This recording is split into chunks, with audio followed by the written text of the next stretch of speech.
সুপ্রিয় চাকরি প্রত্যাশী ভাই ও বোনেরা, আসসালামু আলাইকুম। আগামী প্রাইমারি শিক্ষক নিয়োগ পরীক্ষার জন্য প্রায় দেখা যায় ধারা থেকে প্রশ্ন আসে। আজকে আমরা ধারা নিয়ে যে আমাদের মধ্যে একটা ডাউট ফিল হয়, সেই ডাউট ফিলটা আমরা দূর করব ইনশাআল্লাহ। তো আমাদের বিষয়বস্তু হচ্ছে ধারা, ধারা বা অনুক্রম, আমরা যেটাকে বলি অনুক্রম বা ধারা বা সিরিজ। এই ধারাটা আমরা সচরাচর দেখি যে আমাদের ধারা হচ্ছে দুই প্রকার। একটা হচ্ছে সমান্তর ধারা, সমান্তর, তাই না? একটা সমান্তর ধারা, একটা হচ্ছে আমাদের গুণোত্তর ধারা, গুণোত্তর ধারা। সমান্তর আর গুণোত্তর। এখন সমান্তর শব্দের অর্থ কি? সমান্তর শব্দের অর্থ হচ্ছে এখানে অন্তরটা হচ্ছে সমান। আর গুণোত্তর, এখানে গুণোত্তর ধারা বলতে এখানে যে আমাদের রেশিও বা ভাগফল যেটা, সেই ভাগফলটা হচ্ছে আমাদের সর্বত্র সমান। যেমন দেখেন যে এখানে 2, 4, 6, 8 দিলাম, এরকম অসংখ্য আছে। এটা একটা অনুক্রম বা ধারা। তাহলে এখন যদি প্রশ্ন হয় যে এটা কোন ধারার মধ্যে পড়ে, তাহলে আপনারা কি করবেন? এই যে পূর্ববর্তী সংখ্যা থেকে, মানে পূর্ববর্তী সংখ্যা পরবর্তী সংখ্যা থেকে মাইনাস করতে হবে। এখানে পরবর্তী সংখ্যা যেমন 2, 4, পরবর্তী সংখ্যা হচ্ছে 4, এখান থেকে আমরা 2 কে মাইনাস করব, মাইনাস করে রেজাল্ট পাচ্ছি 2। কত পাচ্ছি? 2। এরপরে 6 থেকে আপনারা 4 কে কি করবেন? মাইনাস করবেন। তো 6 বিয়োগ 4 পাচ্ছেন কত? 2। 2 পাচ্ছেন তো নাকি? এরপর দেখেন আপনারা কি করবেন? 8 থেকে আপনারা কি করবেন? 6 কে মাইনাস করবেন, পাচ্ছেন কত? 2। তো আমরা এখানে দুটোকে নিয়ে টেস্ট করলে বুঝতে পারবেন যে এখানে তৃতীয় পদ পর্যন্ত 4 থেকে 2 কে বিয়োগ করবেন, 2 হচ্ছে। 6 থেকে আবার 4 কে বিয়োগ করতেছেন, 2 হচ্ছে।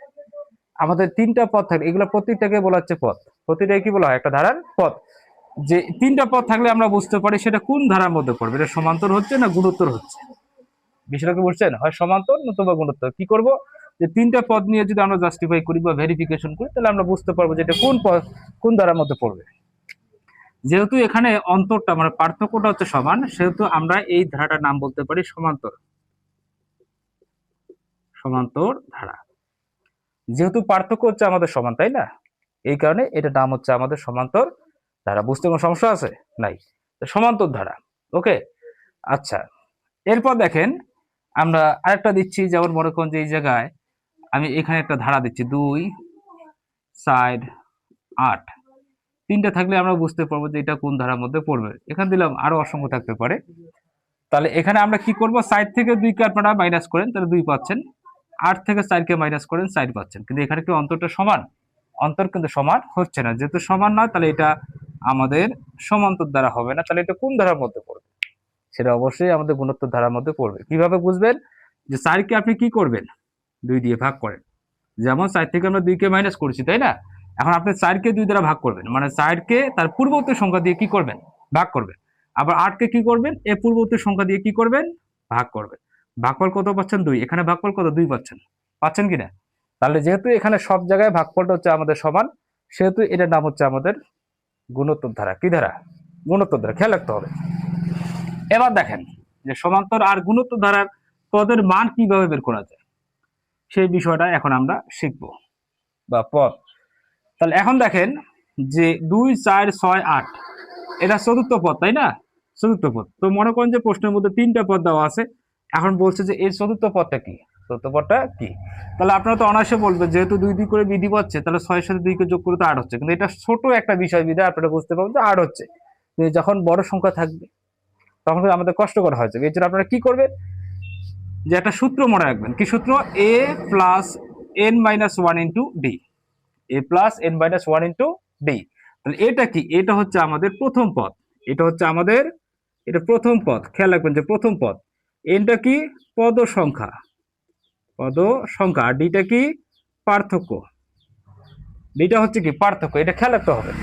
তাহলে এটা হচ্ছে প্রথম পদ কি? 2 প্লাস এই যে এন, আমরা কিন্তু চতুর্থ পদের মান বের করতে চাচ্ছি, এটা যে আমরা মিলে কিনা, 8 মিলে কিনা।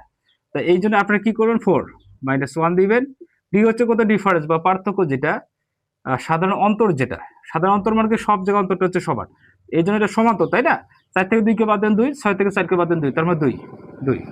তাহলে 2 প্লাস 3 গুণন 2, তাহলে এখানে 2 3 দুগুণা 6, এখানে হচ্ছে কত? 8। তার মানে এখানে আমাদের চতুর্থ পদটা হচ্ছে 8। কথা বলছেন তো? তাহলে এইভাবে যদি কোনো প্রশ্ন আসে যে এর পরবর্তী পদ কত, তাহলে আপনারা কিন্তু এইভাবে বের করতে পারবেন।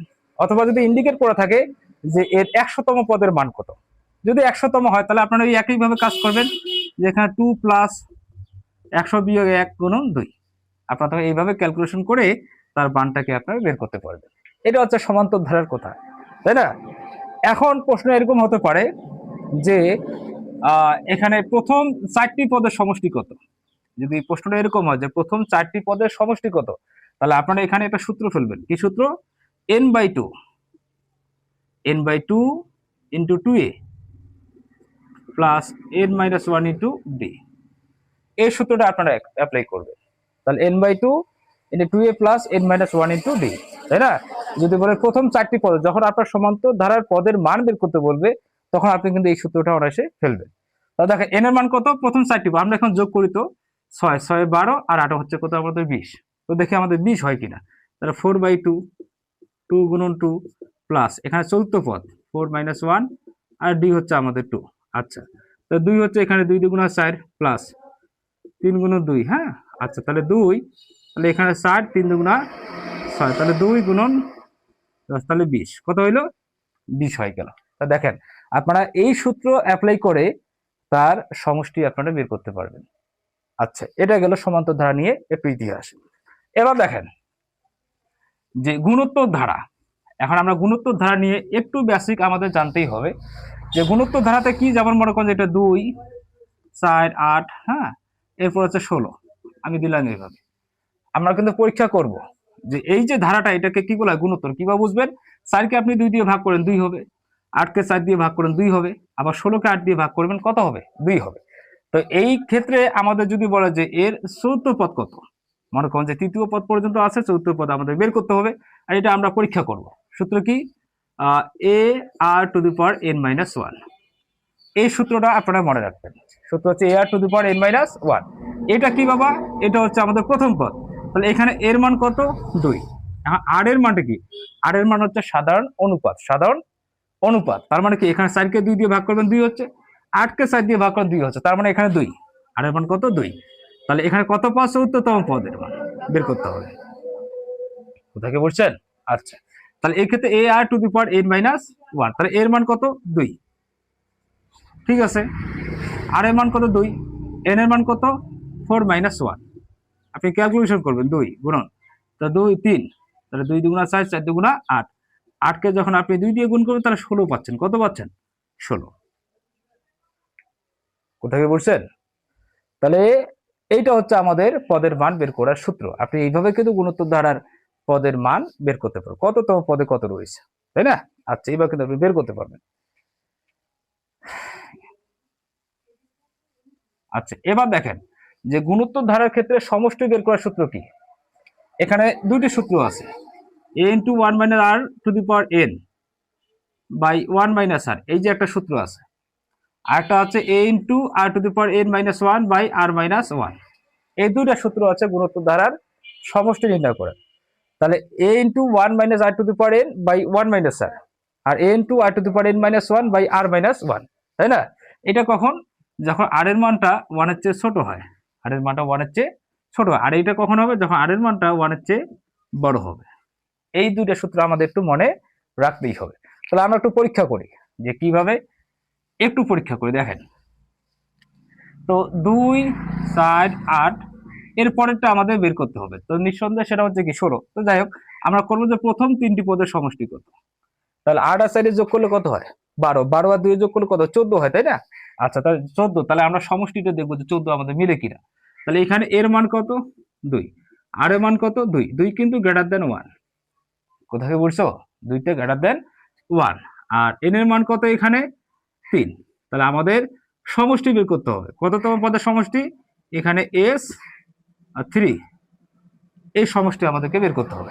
তাহলে আপনি সূত্র ফেলবেন a*r⁻n-1/r-1। কেন? আর এর মানটা 1 এর চেয়ে বড়। আচ্ছা, তাহলে এর মানটা আপনি বসাবেন 2। আর এর মান কত? এখানে 2। 2 এর উপর কত? আমাদের পদ 3 বিয়োগ 1, তাহলে 2 বিয়োগ 1, তাহলে এখানে কত পাচ্ছেন? 1 পাচ্ছেন, তাই না? তাহলে এখানে 2, তাহলে 8 বিয়োগ 1, তাহলে হচ্ছে কত? নিচে এক তো লেখার দরকার নাই, 2 8 থেকে একবার দেন 7, তাহলে 7 দুগুণা 14। দেখেন আমাদের কিন্তু 14 মিলে গেল। আপনি এই সূত্রটা অনায়াসে বসাতে পারেন যদি আর এর মানটা 1 এর চেয়ে বড় হয়। কোথাও বোঝা গেল তো? এবার দেখেন যদি আর এর মানটা 1 এর চেয়ে ছোট হয় তাহলে আমরা একটু পরীক্ষা করি। যেমন এই জায়গায় একটু দেখো যে 8 আছে, 4 আছে, 2 আছে, এরকম আছে। দেখেন 8 কে যদি আপনি 8 দ্বারা 4 কে ভাগ করলে কত পাচ্ছেন? 1/2। আবার 2 কে 4 দ্বারা ভাগ করলে কত পাচ্ছেন? 1/2। তাই না? আমাদের পার্থক্য কিন্তু সমান। আচ্ছা, সব সময় আপনি বড় হোক আর ছোট হোক, দ্বিতীয়টাকে প্রথমটা দ্বারা কি করবেন? ভাগ। তৃতীয়টাকে দ্বিতীয়টা দ্বারা কি করবেন? ভাগ। রেজাল্ট যদি একই পান সেটা নিঃসন্দেহে হচ্ছে গুণোত্তর ধারা। আচ্ছা, এই ক্ষেত্রে বলছে যে প্রথম 3টি পদের সমষ্টি কত। এখানে কিন্তু আমাদের 14 হবে। দেখি আমরা একটু পরীক্ষা করি। তাহলে এখানে এর মান কত বাবা? এর মান হচ্ছে 8। আর এর মান কত? আর এর মান হচ্ছে আমাদের 4 কে যদি 8 দ্বারা ভাগ করি তাহলে 1/2 কত আসে? 1/2। কথা বুঝছো?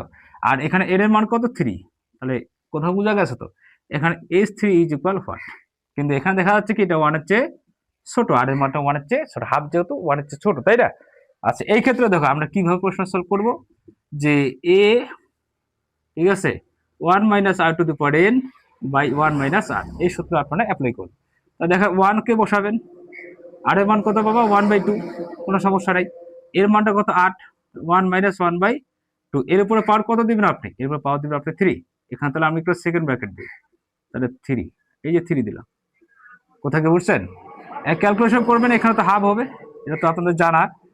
8 1 মাইনাস, তাহলে 1/8, 1/8 ক্যালকুলেশন করবেন। এখানে এখানে হাফকে আপনারা লিখবেন, 8 কেও লিখবেন গুণন, তাহলে এখানে গুণ দেওয়ার দরকার নাই, এখানে 8 লিখবেন, তাহলে এখানে 8 বিয়োগ 1, তাই না? তাহলে এখানে দেখেন যে 1/2 তো আছে, তাহলে এখানে 8 আছে, এখানে 7/8 আছে, তাহলে এইটাতে কাটা যাবে। কাটা গেলে 7 আর 2 এখানে গুণ হয়ে যায়, তাহলে 7 দুগুণা 14 হচ্ছে। কত হচ্ছে? 14। আপনি ক্যালকুলেশন করবে, দেখবেন যে 14 মিলেই যাবে। কোথাকে বুঝছেন? তো এভাবে কিন্তু সমান্তর আর গুণোত্তর ধারার যতগুলো প্রশ্ন আছে, প্রাইমারি পরীক্ষায় যতগুলো প্রশ্ন আসছে সবগুলো আমরা সমাধান করতে পারবো। এখন প্রাইমারি পরীক্ষায় এরকম একটা প্রশ্ন প্রায় দেখা যায়।